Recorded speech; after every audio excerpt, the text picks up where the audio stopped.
Bonjour et bienvenue. Aujourd'hui, on va décortiquer une pratique fiscale aussi tentante que risquée en Israël, le fameux montage du salaire fictif. C'est la grande question que beaucoup d'entrepreneurs se posent. Embaucher un proche, est-ce une stratégie fiscale vraiment intelligente ou est-ce que c'est un piège qui peut se refermer très vite? On va voir ça ensemble. Bon, du côté des autorités fiscales en Israël, la réponse est assez claire. Tout tourne en fait autour d'un seul mot, la légitimité. En gros, il faut savoir si l'emploi est bien réel ou si c'est juste une façade. La ligne de démarcation est très simple en fait. D'un côté, on a l'emploi légitime. Un proche travaille vraiment pour l'entreprise. Son salaire est juste, aligné sur le marché, ça, aucun problème, c'est légal. Mais de l'autre, on a l'emploi fictif. Là, la personne est juste sur la fiche de paye. Elle ne fait rien de concret. Et le salaire, c'est juste un moyen de manipuler les finances. Et ça, attention, c'est de la fraude fiscale pure et simple. C'est cette distinction qui change absolument tout. On peut se demander, mais alors pourquoi prendre un risque pareil? Eh bien, la réponse, c'est l'argent, bien sûr. L'attrait financier est vraiment puissant. Allez, voyons comment ce mécanisme fonctionne. L'idée derrière tout ça, c'est de créer un avantage financier en deux temps. Le principe est assez malin sur le papier. On va transformer une partie du bénéfice de l'entreprise, qui est normalement lourdement taxée, en une dépense. Et cette dépense, c'est un salaire déductible des impôts. Alors concrètement, comment ça se passe? C'est une réduction d'impôts en deux étapes. D'abord, on réduit le bénéfice de la société. En créant ce nouveau salaire, on crée une dépense déductible. Moins de bénéfices imposables, donc moins d'impôts pour l'entreprise. C'est logique. Deuxième étape, on fait baisser l'impôt sur le revenu personnel. Le salaire est versé en proche, souvent dans une tranche d'imposition bien plus basse. Ce proche rend ensuite l'argent au propriétaire et hop, la charge fiscale globale de la famille a bien diminué. C'est gagnant-gagnant sur le papier. Bon, tout ça c'est la théorie. Mais pour vraiment saisir à quel point l'incitation est forte, rien ne vaut un bon exemple avec des chiffres. Alors, imaginons un chef d'entreprise, on va l'appeler Monsieur A. Sa société se porte bien, elle réalise un bénéfice de 600 000 shekels avant qu'il ne se verse son salaire. Premier scénario, Monsieur A prend tout pour lui.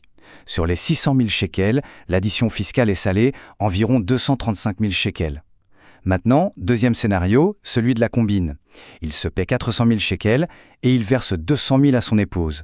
Et là, le total des impôts pour le couple chute à environ 183 000 shekels. Visuellement, c'est encore plus clair. On voit bien la différence d'impôts à payer entre les deux situations. L'écart est juste énorme. Et voilà le chiffre magique. Le résultat final de ce montage, c'est une économie d'impôts de presque 52 000 shekels par an.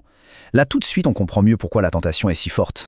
Et évidemment, une combine qui permet d'économiser autant, ça ne passe pas inaperçu. Vous vous doutez bien que les autorités fiscales israéliennes se sont penchées sur la question et sont désormais très vigilantes.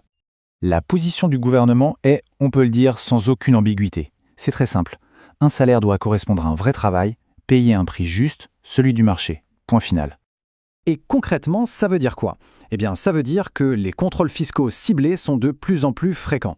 Des inspecteurs peuvent débarquer à l'improviste dans les locaux pour vérifier si l'employé en question a bien un bureau, un ordinateur et surtout s'il est vraiment là. Et attention, parce que durant un contrôle, c'est à l'entreprise de prouver que tout est en règle.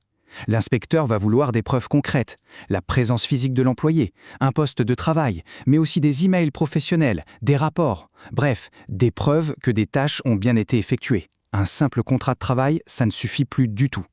Alors, face à tous ces risques, comment on fait pour être sûr de rester dans les clous si on veut embaucher un proche?